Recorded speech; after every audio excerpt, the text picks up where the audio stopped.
Jacob deGrom is having a Cy Young type year. He has arguably been the best starter in the National League this year, yet he just has a 4-1 record. He leads the National League in ERA with 1.57 and is second in strikeouts. Max Scherzer, on the other hand, is second in ERA and first in strikeouts. The biggest difference between them, Scherzer has 10 wins while deGrom has just 4. By no means is deGrom at fault for any of this. The Mets are wasting away his starts.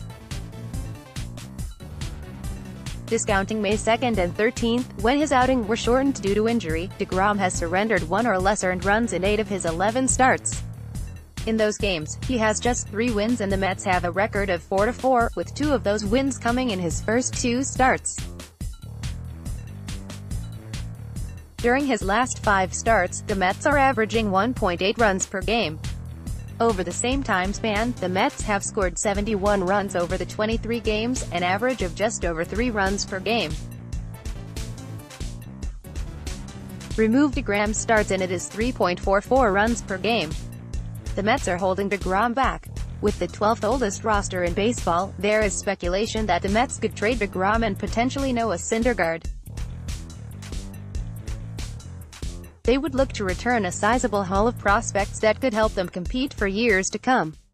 These teams could trade for him. 4. San Diego Padres. This deal wouldn't reap its rewards this year. The Padres are likely out of it this year, despite being a nearly top 10 offense in the month of June thus far.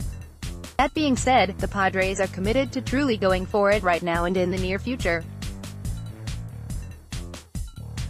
Signing Eric Hosmer to an absurd contract told the world that they wanted to go for it. Granted, it hasn't come together next year, but they are hoping it can next year. They are planning on Fernando Tatis Jr.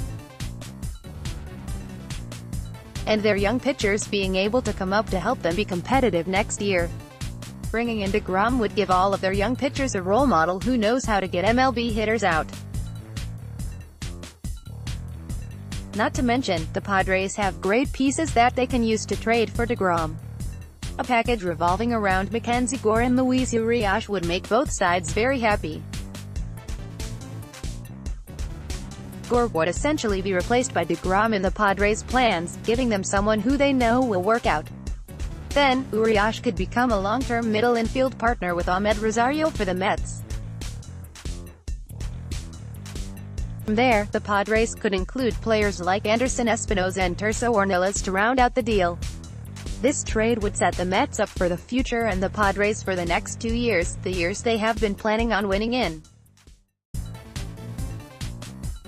Page 2. Use your arrows to browse Pittsburgh, PA. May 11th. Pittsburgh Pirates center fielder Starling Marte, 6, smiles in the dugout after hitting a homer during a MLB game between the Pittsburgh Pirates and the San Francisco Giants on May 11, 2018 at PNC Park in Pittsburgh, Pennsylvania.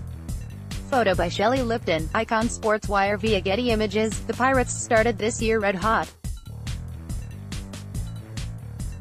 They led the best division in baseball behind solid pitching and an offense led by Corey Dickerson. However, now they've come back to earth and are in their expected spot of 4th place in the division. So, deGrom wouldn't be able to bring them back into the competition this year. The Pirates would be acquiring deGrom for next year. Pairing him with Jamison Taillon and Joe Musgrove would give the Pirates a formidable rotation for the near future.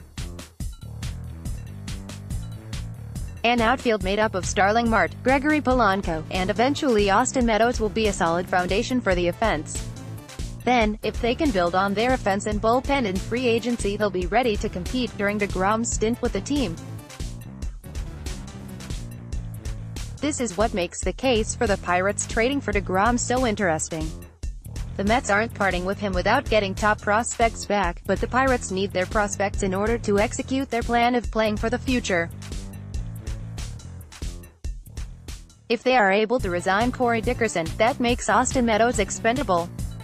However, the Pirates should do what it takes to keep Meadows, creating a deal centered around Shane Baz. From there, they could add Brian Hayes and Brian Reynolds. It very well could still take Austin Meadows, but with the ability to resign Dickerson, it would be worth it. deGrom is established and could support the pitching staff for a while. Use your arrows to browse.